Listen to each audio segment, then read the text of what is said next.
എല്ലാവർക്കും സലു കിച്ചണിലേക്ക് സ്വാഗതം.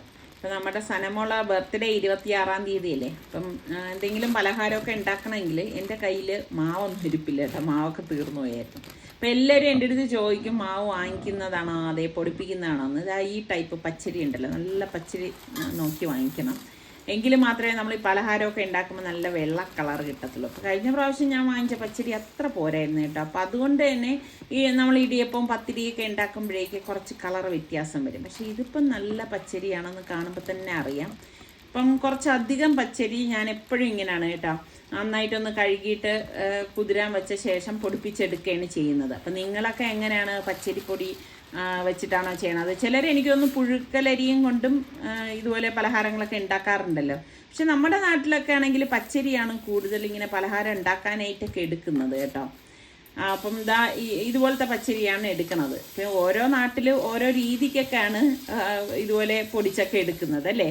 അപ്പോൾ കുറച്ച് അധികം ഉള്ളത് കൊണ്ട് തന്നെ ഞാനിപ്പം 2 സ്റ്റെപ്പായിട്ടൊക്കെ കഴുകി എടുക്കുകയാണ് കേട്ടോ. അപ്പം നല്ലതുപോലെ അതിൻ്റെ ആ ഒരു പശപ്പ് പോകത്തക്ക രീതിയിൽ ഒന്ന് കഴുകിയിട്ട് വേണം നമ്മൾ വെള്ളം ഒഴിച്ച് കുതിരാനായിട്ട് വെക്കാനുള്ളത്. ഇപ്പം ഞാൻ പറഞ്ഞില്ലേ, സനമോള് ഇപ്പം ഇച്ചിരി കാര്യങ്ങളൊക്കെ അറിയാം, പിച്ച വെച്ച് തുടങ്ങി. അപ്പം അതുകൊണ്ട് തന്നെ കൂടുതൽ സമയം നമ്മൾ അവളുടെ അടുത്താണ് സ്പെൻഡ് ചെയ്യണത് കേട്ടോ. കാരണം ഈ ഒരു സമയത്ത് നമ്മൾ കൂടെ നിൽക്കണം. അല്ലെങ്കിൽ അറിയാലോ, ഇഴഞ്ഞ സ്റ്റെപ്പിൽ വലിഞ്ഞു കയറുക, ടീപ്പോയിൽ വലിഞ്ഞു കയറുക, ഇതൊക്കെയാണ് അവളുടെ കലാപരിപാടികൾ. അപ്പം നമ്മളുടെ മക്കളെ വളർത്തുന്നതിൽ നിന്ന് എനിക്ക് വ്യത്യാസമായിട്ട് തോന്നും കേട്ടോ. ആ സമയത്തൊന്നും നമുക്ക് അങ്ങനെ ഒരു ഓർമ്മ നിൽക്കത്തില്ല കേട്ടോ. കാരണം വീട്ടു ജോലി, ബാക്കി കാര്യങ്ങൾ, അതിൻ്റെ ഇടയിലല്ലേ നമ്മൾ ഈ മക്കളെയും കൂടി നോക്കണത്. പക്ഷേ ഇപ്പോഴത്തെ ചെറുമക്കളെ വളർത്തുന്നതെന്ന് പറയുമ്പോൾ അത് കുറച്ച് വ്യത്യാസമാണ്. നമ്മൾ കൂടുതൽ സമയം അവർക്കൊപ്പം ചിലവഴിക്കുകയാണ് ചെയ്യുന്നത്. ഇപ്പം ചെറുകുട്ടികളൊക്കെ എല്ലാവർക്കും കമൻറ്റ് ചെയ്യാൻ ഞാൻ പറഞ്ഞത് ശരിയല്ലേ. അപ്പം ഈ മക്കളുടെ കളിയും ചിരിയും കണ്ട് സമയം സത്യം പറഞ്ഞ് പോകുന്നതേ അറിയത്തില്ല കേട്ടോ. അപ്പം ഞാൻ വെള്ളം ഒഴിച്ച് അത് കുതിരാനായിട്ട് മാറ്റി വെച്ച് കുറഞ്ഞത് ഒരു 2 മണിക്കൂറെങ്കിലും ഞാൻ ഇതുപോലെ വെള്ളത്തിൽ കുതിർത്ത് വെക്കുക, കൂടുതൽ വെക്കില്ല. അപ്പം നോക്കുമ്പോൾ ഉണ്ട് നമ്മുടെ ശീല ചേച്ചി മീനും കൊണ്ട് വന്നിരിക്കുകയാണ്. ഇപ്പം നല്ല മീനുണ്ടെങ്കിൽ മാത്രമേ കൊണ്ടുവരാവൂന്ന് ഞാൻ ചേച്ചിയെടുത്ത് പറഞ്ഞിട്ടുണ്ട് കേട്ടോ. കാരണം അല്ലെങ്കിൽ എനിക്കാണെങ്കിൽ നല്ല ഫ്രഷായിട്ട് മീൻ കിട്ടണം. അല്ലെങ്കിൽ പിന്നെ എന്തോ പോലാണ്, നമ്മൾ കറി വെച്ചാലൊന്നും അത്ര ഒരു ടേസ്റ്റും കാര്യങ്ങളൊന്നും ഉണ്ടാവത്തില്ല. ഇന്നിപ്പോൾ എനിക്കാണെങ്കിൽ സത്യം പറഞ്ഞാൽ മീനിൻ്റെ ആവശ്യമില്ല കേട്ടോ. കാരണം ഇന്നിപ്പോൾ എനിക്ക് വെക്കാനും പറ്റത്തില്ല. കാരണം സനമോളയും കൊണ്ടൊന്ന് പുറത്തു പോകണം. ഞാൻ പറഞ്ഞില്ലേ, അവളുടെ ബർത്ത്ഡേക്ക് പറ്റിയ ഡ്രസ്സ് എന്തെങ്കിലുമൊക്കെ ഉണ്ടെങ്കിൽ ഒന്ന് വാങ്ങിക്കണം. അങ്ങനെ കുറച്ച് കാര്യങ്ങളൊക്കെ ഉണ്ട്. പിന്നെ ശീല ചേച്ചി വന്ന് വിളിച്ചത് കൊണ്ട് ഞാൻ പിന്നെ വാങ്ങിക്കാൻ നിന്നേ ഉള്ളൂ കേട്ടോ. അപ്പോൾ നമ്മളുടെ പൂച്ച ഇവിടെ വന്ന് നിൽക്കാൻ, ഇതൊരു പുതിയ ആളാണ് കേട്ടാ. ഇത് എപ്പോഴും ഒന്നും വരത്തൊന്നുമില്ല, നമ്മുടെ വസീമിനെ പോലെ തന്നെയാണ് കേട്ടാ. അപ്പോഴേക്ക് കുറച്ച് മീൻ അവന് അവനല്ല, ഇത് അവളാണ് കേട്ടോ. ആള് പ്രഗ്നൻ്റ് ആണെന്ന് തോന്നുന്നത്. കുറച്ച് മീൻ ഇങ്ങനെ കഴിക്കാൻ കൊടുത്തപ്പോൾ പാവം വിശന്ന് വലഞ്ഞിരിക്കുകയായിരുന്നു കേട്ടോ. അത് അക്രാന്തം പിടിച്ച് കഴിക്കുകയാണ് ചെയ്യണത്. ഇതൊക്കെ കാണുമ്പോൾ പാവം തോന്നും അല്ലേ. അങ്ങനെ ഇപ്പം ശീല ചേച്ചി മീനൊക്കെ തന്ന ശേഷം പോവുകയാണ്. ഇവിടെ പെന്നെ പാസ്ത വാങ്ങിച്ചു വെച്ചിട്ട് കുറച്ചായി കേട്ടോ. അപ്പം എപ്പോഴും വിചാരിക്കും ഇത് ഉണ്ടാക്കണം എന്നുള്ളത്. അപ്പം ഇതുപോലെ കുറച്ചധികം വെള്ളം ഉപ്പിട്ട ശേഷം അതൊന്ന് തിള വരാറാവുമ്പോഴേക്ക് കുറച്ച് ഓയിലൊന്ന് ഒഴിച്ചു കൊടുക്കുക. ഓയിൽ ഒഴിക്കണം എന്താണെന്ന് വെച്ചാൽ ഇത് ഒട്ടിപ്പിടിക്കാതിരിക്കാനാണ്. എന്നിട്ട് ഒരു പാക്കറ്റ് പാസ്ത, പെന്നെ പാസ്തയാണേ, ഇതുപോലെ ഇട്ട് കൊടുക്കുകയാണ് ചെയ്യണത്. അപ്പം ഇതുപോലെ ഒന്ന് ഇളക്കി കൊടുത്താൽ മതി. ഇത് പാസ്ത ഏത് തന്നെ ആണെങ്കിലും ഓവറായിട്ട് കുക്കാവാൻ പാടില്ല കേട്ടോ. ഓവറായിട്ട് കുക്കായി കഴിഞ്ഞാൽ ആകെ കുഴഞ്ഞു മറിഞ്ഞിരിക്കും. അപ്പം പരുവത്തിന് കുക്കാവുമ്പോഴേക്ക് നമ്മൾ ഡ്രെയിൻ ചെയ്തെടുക്കുകയാണ് ചെയ്യണത്. ഒരു പാൻ അടുപ്പത്തേക്ക് വെച്ച ശേഷം ഇതിലേക്ക് നമുക്കൊരു 2 ടേബിൾ സ്പൂണോളം ഓയിൽ ഇതുപോലെ ഒന്ന് ഒഴിച്ചു കൊടുക്കാം. ഓയിലൊന്ന് ചൂടായി വരുമ്പോഴേക്ക് ഒരു 5-6 വെളുത്തുള്ളി ഒന്ന് ചതച്ചെടുത്തതാണ്, അത് ഇതിലേക്കൊന്ന് ഇട്ട് കൊടുക്കാം. വെളുത്തുള്ളി മസ്റ്റായിട്ട് ചേർത്ത് കൊടുക്കണം, എങ്കിലേ ടേസ്റ്റ് ഉണ്ടാവത്തുള്ളേ. ഇനി ഇതിലേക്ക് കഴുകി ചെറുതായിട്ട് കട്ട് ചെയ്ത് വെച്ചിരിക്കുന്ന ചിക്കൻ്റെ ബ്രസ്റ്റാണ് കേട്ടോ. ഇത്രയും ഞാൻ ഇതിലേക്ക് ഇട്ട് കൊടുക്കുകയാണ്.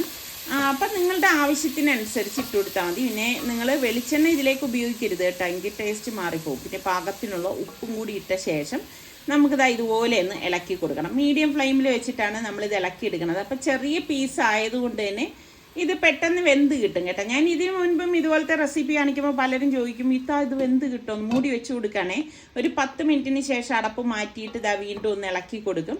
അപ്പം നമുക്ക് ഈ ചെറിയ പീസ് ആവും തോറും അത് പെട്ടെന്ന് വേകാനുള്ള ചാൻസ് കൂടുതലാണ്. അപ്പം ഞാനിവിടെ 2 ക്യാരറ്റ് ചെറുതായിട്ട് അരിഞ്ഞെടുത്ത് വെച്ചിട്ടുണ്ടായിരുന്നു. അപ്പോൾ ആ ക്യാരറ്റും കൂടി ചേർത്ത് നമുക്ക് ഇതുപോലെ ഒന്ന് വഴറ്റി കൊടുക്കാം. ശരിക്കും റെസ്റ്റോറൻറ്റിൽ കിട്ടുന്നതിൽ നിന്നും ടേസ്റ്റുള്ള ഒരു പാസ്തയാണ് കേട്ടോ ഇത്. എന്നിട്ട് ഞാനൊരു 2 മിനിറ്റ് മൂടി വെച്ചു. 2 മിനിറ്റിന് ശേഷം വീണ്ടും അടപ്പ് തുറന്നിട്ട് ഇതുപോലെ ഒന്ന് ഇളക്കി കൊടുക്കുകയാണ്. ഇനി നമുക്കത് ഇതുപോലെ ഒന്ന് ഇളക്കി കൊടുക്കണം. ഞാൻ മീഡിയം ഫ്ലെയിമിൽ തന്നെയാണ് ഇപ്പോഴും വെച്ചിരിക്കുന്നത്. പിന്നെ നമുക്ക് ചില്ലി ഫ്ലേക്സ് 1 ടീസ്പൂൺ കേട്ടോ, അതായത് തരിതരിപ്പായിട്ട് പൊടിച്ച മുളകാണ്. പിന്നെ oregano 1 teaspoon, mint leaf 1 teaspoon. ഇതൊക്കെ നമുക്ക് വാങ്ങിക്കാനായിട്ട് കിട്ടും കേട്ടോ. ഇത് ചേർത്ത് എല്ലാം കൂടി ഒന്ന് മിക്സ് ചെയ്ത് കൊടുക്കാം. ഒരുപാട് മസാലകളൊന്നും നമ്മൾ ഇതിലേക്ക് ചേർക്കുന്നില്ല. അപ്പോൾ ഇതുപോലെ ആ ഒരു ഒറിഗാനോയുടെയൊക്കെ ആ ഒരു മണം വരുന്ന ആ ഒരു ടൈമിൽ ഞാനിവിടെ pizza pasta sauce 2 table spoon ഇതുപോലെ ഇട്ട് കൊടുക്കുകയാണ്. അപ്പം നിങ്ങളുടെ കയ്യിൽ അതില്ലെങ്കിൽ ഇത് സ്കിപ്പ് ചെയ്യാം. പക്ഷേ ഇതൊക്കെ ഇടുമ്പോഴാണ് ഈ പാസ്തയ്ക്ക് നല്ല ഒരു റെസ്റ്റോറൻറ്റിൽ കിട്ടുന്ന ടേസ്റ്റ് കിട്ടുന്നത് കേട്ടോ. പിന്നെ വേണ്ടത് ടൊമാറ്റോ സോസാണ്. അത് ഞാനിവിടെ കെച്ചപ്പല്ല കേട്ടോ, സോസാണ്. ഏകദേശം 2 ടേബിൾ സ്പൂണോളം ഇതുപോലെ ഒന്ന് ഒഴിച്ചു കൊടുക്കും. എന്നിട്ട് നന്നായിട്ടൊന്ന് മിക്സ് ചെയ്ത് കൊടുക്കും. അപ്പം നിങ്ങൾ ചില പാസ്തയൊക്കെ കാണുമ്പോൾ കണ്ടിട്ടില്ലേ, നല്ലൊരു റെഡ് കളറിലിരിക്കുന്നത് ഇതുകൊണ്ടാണ്. പിന്നെ നമ്മൾ വേവിച്ച് ഡ്രെയിൻ ചെയ്ത് വെച്ചിരിക്കുന്ന ആ പാസ്ത ഉണ്ടല്ലോ, ഇതിലേക്ക് ഇട്ട ശേഷം എല്ലാം ചേർത്തൊന്ന് മിക്സ് ചെയ്ത് കൊടുക്കാം. ഈ പാസ്ത വെന്ത് കഴിഞ്ഞാൽ പെട്ടെന്ന് റെഡിയാക്കി കിട്ടും, കണ്ടില്ലേ. ഇപ്പം നിങ്ങളുടെ കയ്യിൽ ചിക്കൻ ഇല്ല, പ്രോൺസ് ആണ് ഉള്ളതെങ്കിൽ അത് വെച്ചിട്ട് നമുക്ക് ഇതുപോലെ തന്നെ തയ്യാറാക്കി എടുക്കാവുന്നതാണ്. ഇനി അതും ഇല്ല, ടിൻ ഫിഷാണ് കയ്യിലുണ്ടെങ്കിൽ അങ്ങനെയും ചെയ്തെടുക്കാം. വെജിറ്റബിൾസ് വെച്ചിട്ടും ഈ ഒരു രീതിയിൽ നമുക്ക് തയ്യാറാക്കി എടുക്കാൻ പറ്റും. ചിക്കൻ ആകുമ്പോൾ കുറച്ചുകൂടി ടേസ്റ്റ് കൂടുതലാണേ. പിന്നെ ഒരു കൈപ്പിടി മല്ലിയില ചെറുതായിട്ട് അരിഞ്ഞതും കൂടി ഞാൻ ഇതിലേക്ക് ഇട്ടിട്ട് എല്ലാം ചേർത്ത് നന്നായിട്ടൊന്ന് മിക്സ് ചെയ്ത് കൊടുക്കുകയാണ്. ശരിക്കിത് ഇങ്ങനെ തന്നെ കഴിക്കാനും നല്ല ടേസ്റ്റാണ്. പക്ഷേ ഇതിപ്പം നമ്മളുടെ കുക്കിംഗ് ഇതുകൊണ്ട് അവസാനിക്കുന്നില്ല, കുറച്ചുകൂടി പണികളുണ്ട് കേട്ടോ. അപ്പം നമ്മൾ ഓവനിൽ വെക്കുന്ന ഒരു ഡിഷ് എടുക്കണം, ബേക്കിംഗ് ഡിഷില്ലേ. അപ്പോൾ ആ ഡിഷിലേക്ക് ഞാൻ ഈ പാസ്ത എല്ലാം ഇതുപോലെ ഒന്ന് വെച്ച് കൊടുക്കുകയാണ് കേട്ടോ. ഓവനിൽ വെക്കുന്ന പാത്രം മാത്രമേ നിങ്ങൾ ഉപയോഗിക്കാവൂ, അല്ലെങ്കിൽ എന്തെന്ന് വെച്ചാൽ പൊട്ടിപ്പോവാനുള്ള സാധ്യതയൊക്കെ ഒരുപാട് കൂടുതലാണ്. അപ്പം ഇതെല്ലാം ഇതുപോലെ ഒന്ന് നിരത്തി വെച്ച് കൊടുക്കണം. അമർത്തി കളയരുത് കേട്ടോ, നല്ലതുപോലെ അങ്ങ് അമർത്തി എടുക്കരുത്, അത് പ്രത്യേകം ശ്രദ്ധിച്ചേക്കണം കേട്ടോ. ഇത് കുട്ടികൾക്കൊക്കെ എന്തായാലും ഇഷ്ടപ്പെടുന്ന ഒരു ഐറ്റം തന്നെയായിരിക്കും. എന്നിട്ട് നമുക്ക് ഈ സ്ലൈസ് ചീസ് ഉണ്ടല്ലോ, ഇതുപോലെ വാങ്ങിക്കാൻ കിട്ടും. ചീസ് വെച്ച ശേഷം കുറച്ച് മൊസറല്ല ചീസ് ഞാനിവിടെ ഗ്രേറ്റ് ചെയ്ത് എടുത്തിട്ടുണ്ടായിരുന്നു. അപ്പോൾ ആ മൊസറല്ല ചീസും കൂടി നമുക്ക് ഇതിലേക്ക് ഇതുപോലെ വെച്ച് കൊടുക്കാം. ഇനി നിങ്ങൾക്ക് ഈ ഒരു പ്രോസസ്സ് വേണ്ടെങ്കിൽ നേരത്തെ നമ്മൾ കുക്ക് ചെയ്ത് വെച്ചില്ലേ, ആ ഒരു രീതിയിലും സെർവ് ചെയ്യാവുന്നതാണ്. ഇപ്പം ഞാൻ പറഞ്ഞല്ലോ, ഇങ്ങനെ ഇഷ്ടമുള്ളവർക്ക് ഈ ഒരു രീതിയിൽ നമുക്ക് ഓവനൊക്കെ ഉണ്ടെങ്കിൽ തയ്യാറാക്കി എടുക്കാൻ പറ്റുന്നതാണ് കേട്ടോ. എന്നിട്ട് ആ ചീസ് നല്ലതുപോലെ എല്ലായിടത്തും വരത്തക്ക രീതിയിൽ ഞാനിവിടെ വെച്ച് കൊടുത്തിട്ടുണ്ട്. അപ്പം ഈ സമയം നമുക്ക് ഓവൻ ഒന്ന് പ്രീ ഹീറ്റ് ചെയ്യണം. എപ്പോഴും നമ്മൾ പ്രീ ഹീറ്റ് ചെയ്ത് വെച്ചിരിക്കുന്ന ഓവനിലേക്ക് വേണം വെച്ച് കൊടുക്കുക. അപ്പം ഞാനിവിടെ ഓവൻ പ്രീ ഹീറ്റ് ചെയ്തിട്ടുണ്ടായിരുന്നു കേട്ടോ, 5 മിനിറ്റ്. ഇത് ഓവനിലേക്ക് വെച്ച് കൊടുത്തിട്ട് ഇത് ഓവനൊന്ന് ക്ലോസ് ചെയ്തിട്ട് ഒരു 10 മിനിറ്റേ ഞാൻ വെച്ച് കൊടുക്കുന്നുണ്ടായിരുന്നുള്ളൂ കേട്ടോ. 10 മിനിറ്റിന് ശേഷം നമുക്ക് ഇതൊന്ന് പുറത്തേക്ക് എടുക്കാം. അപ്പോൾ ഇതിൽ ഞാൻ ആദ്യം വയ്ക്കാനായിട്ടൊരു സംഭവം വിട്ടുപോയിട്ടുണ്ടായിരുന്നു കേട്ടോ. പെട്ടെന്ന് റെഡിയാക്കിയപ്പോൾ കൊണ്ടുവച്ചതാണ്. എന്താണെന്ന് നിങ്ങൾക്ക് പറയാമോ ഞാൻ എന്താണ് വിട്ടുപോയതെന്നുള്ളത്? ശരിക്കും നമ്മൾ ഇങ്ങനെയൊക്കെ ഉണ്ടാക്കുമ്പോഴേക്ക് ഒരു ഭംഗിയൊക്കെ വരണമെങ്കിൽ എന്താണ് വേണ്ടത്? ഒലീവ്സ് വേണം. ഇത് ശരിക്കും നമ്മൾ ആ ചീസ് വെച്ചില്ലേ, ചീസ് വെച്ച സമയത്ത് നമ്മൾ വെക്കേണ്ടതാണ്. ബ്ലാക്ക് ഒലീവാണ് കാണാൻ ഭംഗി കേട്ടോ. ഇതുപോലെ ബ്ലാക്ക് ഒലീവ്സ് ഇതുപോലെ വെച്ച ശേഷം നമ്മൾ ഓവനിൽ വെച്ചാൽ മതി. ഇതിപ്പോൾ ഞാൻ വിട്ടുപോയി, ഒരു ഫോട്ടോയ്ക്ക് വേണ്ടിയിട്ടാണ് ഞാൻ ഇപ്പം ചീസ് ഇതുപോലെ വെച്ചത്. ഇതൊക്കെ കൂട്ടി കഴിക്കുമ്പോഴാണ് നല്ല ടേസ്റ്റ്. അപ്പോൾ ഇഷ്ടപ്പെടുകയാണെങ്കിൽ ഇപ്പം തന്നെ ലൈക്ക് ചെയ്യാൻ മറന്നു വരുതേ. അപ്പോൾ നമ്മുടെ സനമോളുടെ ഏത്തക്ക എനിക്കൊന്ന് അതായത് ഉണക്കിയെടുക്കണമല്ല. അപ്പോൾ നമ്മൾ ഇവിടെ ഞാൻ അഗാറയുടെ ഫുഡ് ഡീഹൈഡ്രേറ്ററാണ് എടുത്തത്. അപ്പോൾ അതാകുമ്പോഴേക്ക് എളുപ്പമാവുന്നുണ്ട് കേട്ടോ. എളുപ്പം എന്ന് പറഞ്ഞു കഴിഞ്ഞാൽ അത് സെറ്റ് ചെയ്ത് വെച്ച് കഴിഞ്ഞാൽ നമ്മൾ അതിൽ പറയുന്ന ടൈമും കൂടി സെറ്റ് ചെയ്ത് കൊടുത്തു കഴിഞ്ഞാൽ സംഭവം നന്നായിട്ട് വരുന്നുണ്ട്. ഞാൻ ഇതിനു മുൻപും കാണിച്ചിട്ടുള്ളതാണല്ലോ. അപ്പോൾ ഇത്രയും ട്രേ ഇതിൻ്റെ അകത്തുണ്ട് കേട്ടോ. അപ്പോൾ ഈ ട്രേക്കകത്ത് ട്രേയിലെല്ലാം നിരത്തി കൊടുത്തിട്ട് ഇതുപോലെ ഒന്ന് വെച്ച് കൊടുക്കും. അപ്പോൾ ഈ ട്രേ എല്ലാം ഇതുപോലെ തന്നെ വെച്ച് കൊടുക്കാം. ഒരുപാട് ട്രേ ഉള്ളത് കൊണ്ട് തന്നെ നമുക്ക് നല്ലൊരു ക്വാണ്ടിറ്റി ഇതിൻ്റെ അകത്ത് ഇതുപോലെ തന്നെ വെച്ച് കൊടുത്തിട്ട് റെഡിയാക്കി എടുക്കാനായിട്ട് പറ്റും കേട്ടോ. അപ്പം ഇപ്രാവശ്യം ഞാനിത് 70 ഡിഗ്രിയിൽ 9 മണിക്കൂറാണ് സെറ്റ് ചെയ്ത് വെക്കണത്. ശരിക്കും പറഞ്ഞാൽ അത് ഒരുപാട് കറണ്ടൊന്നും ആവത്തൊന്നും ഇല്ല കേട്ടോ. അതുപോലെ തന്നെ ഇത് ഈ പറഞ്ഞ മാതിരി അവർ പറയുന്ന അത്രയും ടൈം നമ്മളിത് കഴിയുമ്പോഴേക്കും നന്നായിട്ട് ഇത് വരുന്നുണ്ടായിരുന്നു. അപ്പം എനിക്ക് ഭയങ്കര ഇഷ്ടമാണ് കേട്ടോ അത്. അപ്പം നമ്മൾ കുതിർത്ത് വെച്ചത് ഇനിയിപ്പോൾ ഒന്ന് ഊറ്റിയെടുക്കണം. എപ്പോഴും നമ്മൾ ഈ ഡ്രെയിൻ ചെയ്തെടുക്കുമ്പോൾ ഇതുപോലെ വട്ടി ഉണ്ടെങ്കിൽ അതിലിട്ടിട്ട് ഊറ്റിയെടുക്കുന്നതാണ് നല്ലത്. നിങ്ങൾ എത്ര പേരുടെ വീട്ടിൽ വട്ടിയുണ്ട്? ഇപ്പോഴൊക്കെ ഉള്ളവർ വട്ടി അങ്ങനെ ഉപയോഗിക്കാറില്ല അല്ലേ? ശരിക്കും പറഞ്ഞാൽ നന്നായിട്ട് വെള്ളം പോകും നമ്മൾ വട്ടിയിൽ ഇതുപോലെ ഊറ്റിയെടുക്കുകയാണെങ്കിൽ. അപ്പം ഈ ഉപയോഗിക്കുന്നവർക്ക് അറിയാൻ പറ്റും. നിങ്ങളുടെ അഭിപ്രായം ഒന്ന് കമൻറ്റ് ചെയ്താൽ കൊള്ളാം കേട്ടോ. ഉപയോഗിക്കുന്ന ആൾക്കാർ എങ്ങനെയുണ്ട്, വട്ടിയാണോ അതേ നമ്മളുടെ സ്റ്റീലിൻ്റെ പാത്രമൊക്കെ ആണോ നല്ലതെന്നുള്ളത്. പക്ഷെ എൻ്റെ ഒരു അഭിപ്രായത്തിൽ വട്ടി തന്നെയാണ് നല്ലത്. ഒരു അരി പോലും കളയാതെ നമുക്ക് ഇത് ഊറ്റിയെടുക്കാനായിട്ട് പറ്റും. ഇപ്പം ഞാൻ ഇവിടെ 2 വട്ടി എടുത്തിട്ടുണ്ട്. അപ്പം ഒറ്റ വട്ടിക്കകത്ത് ഇത് കൊള്ളത്തില്ല കേട്ടോ. പിന്നെ ഈ വട്ടി പോലെ തന്നെ വലിയ കുട്ട ഉണ്ടെങ്കിൽ ഇതുപോലെ വരിഞ്ഞ കുട്ടയില്ലേ, അതുണ്ടെങ്കിൽ അതും നല്ലതാണ്. പക്ഷെ എൻ്റെ കയ്യിൽ അത്യാവശ്യം ഈ വലിപ്പത്തിലുള്ളതേ ഉള്ളൂ. അതുകൊണ്ടാണ് ഞാനിപ്പം രണ്ട് വട്ടിയിലിട്ടിട്ട് ഊറ്റിയെടുക്കാനായിട്ട് പോണത്. കുറച്ച് നേരം നമ്മൾ ഇതുപോലെ ഒന്ന് ആ വെള്ളം തോരാനായിട്ട് ഊറ്റി വെക്കും. അപ്പം ഇതിനു മുൻപ് ഞാൻ ഇതുപോലെ പത്തിരിയും ഇടിയപ്പമൊക്കെ കാണിക്കുമ്പോൾ പലരും ചോദിച്ചിട്ടുണ്ടായിരുന്നു ഇത്ത എങ്ങനെയാണ് അത് പൊടിച്ചെടുക്കുന്നതെന്ന്. അതുകൊണ്ടാണ് ഇപ്രാവശ്യം എന്തായാലും ആ ചോദിച്ചവർക്ക് വേണ്ടിയിട്ടൊന്ന് കാണിക്കാമെന്ന് വിചാരിച്ചത് കേട്ടോ. എന്നിട്ട് ഞാൻ മില്ലിൽ കൊണ്ടുവന്നിട്ട് പൊടിപ്പിക്കുകയാണ് ചെയ്യണത്. അവിടെ കൊണ്ടുവന്ന് കൊടുക്കും. പിന്നെ അവർ ടൈം പറയും കേട്ടോ. ആ സമയത്ത് നമ്മൾ ചെന്നാൽ മതി, പൊടിച്ചു വെച്ചേക്കും അവർ. ഇത്രയും കൂടുതലൊക്കെ ഉള്ളപ്പോഴേക്ക് നമ്മൾ മില്ലിൽ കൊടുത്ത് പൊടിപ്പിക്കുന്നത് തന്നെയാണ് നല്ലത് കേട്ടോ. കാരണം വീട്ടിൽ നമ്മൾ മിക്സിയിലൊക്കെ പൊടിക്കുന്നതിനൊക്കെ ഒരു പരിധി ഉണ്ടല്ലോ. ഇന്ന് രാവിലെ ഞാൻ പറഞ്ഞിട്ടില്ലായിരുന്നോ നമുക്ക് പുറത്തു വേണ്ട കാര്യമുണ്ട്, പിന്നെ സനമോൾക്ക് എന്തെങ്കിലും വാങ്ങണം, അങ്ങനെയൊക്കെ കരുതിയിട്ട് ഇതായിപ്പോൾ ഇറങ്ങിയതാണ്. കാരണം ആഹാരം ഉണ്ടാക്കാനൊന്നും നിന്നില്ല. ഉച്ചയ്ക്കൊക്കെ കഴിച്ചിട്ട് പോകാമെന്നൊക്കെ വിചാരിച്ചു കഴിഞ്ഞാൽ പിന്നെ കാര്യങ്ങളൊന്നും നടക്കത്തില്ല. പിന്നെ നിസാറിക്കാക്ക് ചെയ്ത് തീർക്കേണ്ട കുറച്ച് കാര്യങ്ങളും പോകേണ്ട കുറച്ച് സ്ഥലങ്ങളും ഒക്കെ ഉണ്ടായിരുന്നു. അപ്പോഴേക്ക് ഞങ്ങൾ വണ്ടിയിലിരിക്കും. അങ്ങനെ ആ ഒരു രീതിയിലാണ് ഇപ്പം ഇതാ പോണത്. കാരണം ഈ ഇറങ്ങുന്ന ടൈമിൽ നമുക്ക് ചെയ്യാനുള്ള ജോലികളെല്ലാം ആ സമയത്ത് തീർക്കുകയാണെങ്കിൽ ബുദ്ധിമുട്ടില്ലാതെ ചെയ്ത് തീർക്കാൻ പറ്റും. എപ്പോഴും ഇങ്ങനെയാണല്ലോ, നമ്മൾ എന്തെങ്കിലും കാര്യത്തിന് ഇറങ്ങിക്കഴിഞ്ഞാൽ ഒരു കാര്യം മാത്രം വെച്ചിട്ട് നമ്മൾ ഇറങ്ങുകയാണെങ്കിൽ പിന്നെ വീണ്ടും നമ്മൾ അടുത്ത ദിവസം അതിനായിട്ട് ഇറങ്ങാം. അപ്പം ഒരുമിച്ച് ഉള്ള കാര്യങ്ങളെല്ലാം കൂട്ടി വെച്ചിട്ട് ഇറങ്ങുകയാണേ. അപ്പോഴേക്ക് ഫുഡിൻ്റെ ടൈമൊക്കെ കഴിഞ്ഞിരുന്നു. അങ്ങനെ ഞങ്ങൾ പിന്നെ ഒരു റെസ്റ്റോറൻറ്റിൽ കയറി ഫുഡ് കഴിക്കാനായിട്ട്. ശരിക്കും പറഞ്ഞാൽ ടയേർഡുമാണ്, നല്ല വിശപ്പും ഉണ്ട് കേട്ടോ. മുൻപൊക്കെ ആണെങ്കിൽ എനിക്ക് ഉച്ചയ്ക്ക് ചോറ് നിർബന്ധമായിട്ട് തന്നെ വേണമായിരുന്നു കേട്ടോ.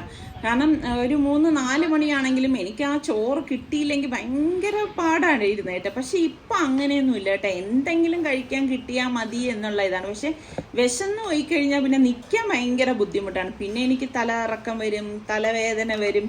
അതെന്താണെന്ന് എനിക്കറിയത്തില്ല. പക്ഷെ ഭക്ഷണം കിട്ടിക്കഴിഞ്ഞാൽ വളരെ കുറച്ചേ കഴിക്കാനും പറ്റത്തുള്ളൂ കേട്ടോ. ഒരുപാടൊന്നും അങ്ങനെ പണ്ടത്തെ പോലെയുള്ള കഴിക്കലൊന്നും ഇപ്പം അങ്ങനെ പറ്റത്തില്ല. അതാണ് നമ്മളുടെ ഓരോ ഏജിൽ ഓരോ ടൈം ഓരോ രീതിക്കായിരിക്കും നമ്മളൊക്കെ കഴിക്കുന്നതെന്ന് തോന്നുന്നു. നിങ്ങളുടെ അഭിപ്രായം എന്താണ്? അതുപോലെ ഉച്ചയ്ക്ക് ചോറ് നിർബന്ധമായിട്ട് കഴിക്കണം എന്നുള്ള ആരെങ്കിലുമൊക്കെ ഉണ്ട്? നല്ല അയല പൊള്ളിച്ചതായിരുന്നു കേട്ടോ, നല്ല ടേസ്റ്റ് ആയിരുന്നു കേട്ടോ. അപ്പം ഞാൻ നിസാറിക്കായും പൊറോട്ടയും അയല പൊള്ളിച്ചതുമായിരുന്നു. ഫാബി മോള് ഇതാ കണ്ട മന്തിയാണ് വാങ്ങിച്ചത്, അവൾക്ക് മന്തിയാണ് ഇഷ്ടം. പിന്നെ അത് കഴിഞ്ഞപ്പോഴേക്കും നിസാറിക്കൊക്കെ ഐസ്ക്രീം കഴിക്കണം എന്ന് പറഞ്ഞാൽ അങ്ങനെ ഐസ്ക്രീമൊക്കെ കഴിച്ചു കഴിഞ്ഞു. ഇനി നമുക്ക് കുറച്ച് സാധനങ്ങളും കൂടി വാങ്ങിക്കാനുണ്ട്. അപ്പം ഞാൻ പറഞ്ഞില്ലേ വീട്ടിൽ അത്യാവശ്യം വേണ്ട കാര്യങ്ങളൊക്കെ തീർന്നിട്ടുണ്ടായിരുന്നു.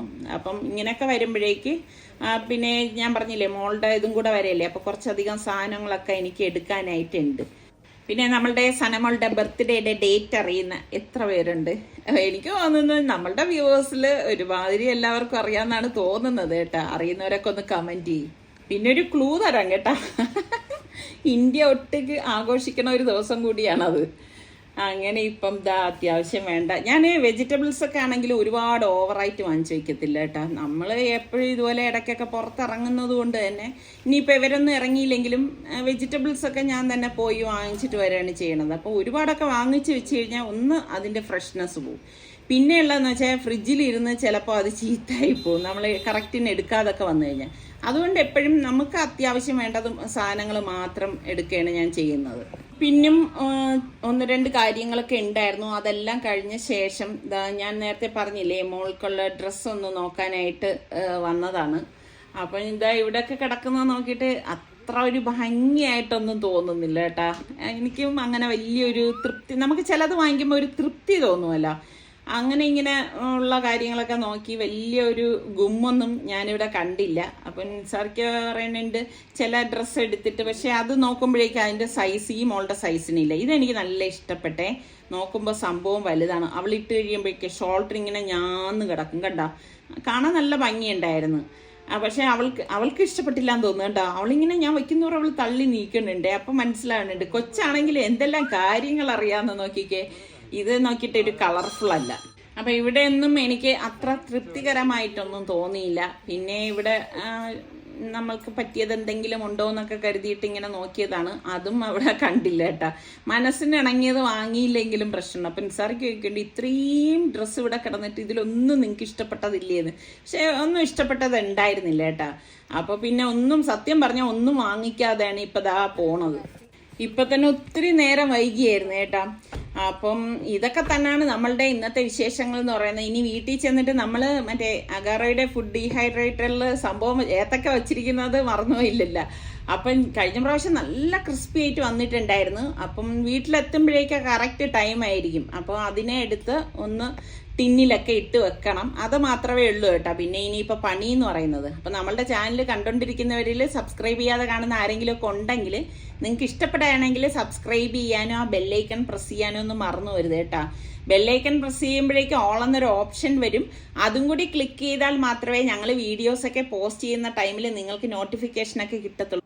ശരിക്കും ഇത് നമ്മൾ വെയിലത്തിട്ട് ഉണക്കുന്നതിൽ നിന്നും വളരെ പെട്ടെന്ന് തന്നെ ഇതാ റെഡിയായി കിട്ടിയിട്ടുണ്ട്.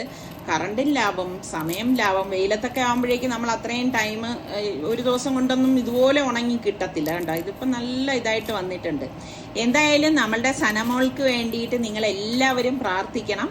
അപ്പോൾ ഇനി നമ്മളുടെ സനമോളുടെ വിശേഷങ്ങളുമായി അടുത്ത എപ്പിസോഡിൽ കാണുന്നത് വരെ എല്ലാവർക്കും ബൈ.